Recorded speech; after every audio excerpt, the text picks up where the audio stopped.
HP ব্র্যান্ডের মধ্যে একটি চমৎকার ল্যাপটপ। এটা হচ্ছে HP EliteBook ProBook 430G7 Intel core i3 10 generation processor দিয়ে আছে এই ল্যাপটপটা।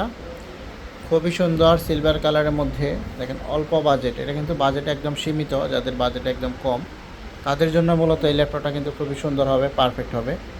এটা হচ্ছে ইন্টেল প্রসেসরের একটি 10 জেনারেশন ল্যাপটপ। আপনি এটার মধ্যে র্যাম পাবেন 8 GB, আর এসএসডি থাকবে 256 GB 4 GB গ্রাফিক্স সহকারে। খুবই সুন্দর একটি চমৎকার ল্যাপটপ। যারা অল্প বাজেটে এরকম চমৎকার ল্যাপটপ খুঁজতেছেন তাদের জন্য এই ল্যাপটপটা কিন্তু খুবই সুন্দর হবে, পারফেক্ট একটি laptop. Online class, freelancing, outsourcing, graphic design, web design সকল ধরনের কাজই কিন্তু এই ল্যাপটপ দিয়ে করতে পারবেন। দেখেন খুবই সুন্দর, একদম পপুলার একটি ল্যাপটপ, একদম ফ্রেশ কন্ডিশনের মধ্যে পাবেন। ব্যাটারি ব্যাকআপ 3 ঘন্টা প্লাস থাকবে। আপনি চাইলে র্যাম এবং এসএসডি দুটি আপডেট করতে পারবেন। একদম আপডেট একটি ল্যাপটপ। এই মুহূর্তে যারা জুম কম্পিউটার থেকে ল্যাপটপটি পারচেস করতে চান আমাদের শোরুমে চলে আসবেন। একদম রিজনেবল প্রাইস থাকবে, মাত্র 23,500 টাকা। 23,500 টাকায় 10 জেনারেশন ল্যাপটপ। যারা নিতে চান অবশ্যই আমাদের সাথে যোগাযোগ করবেন।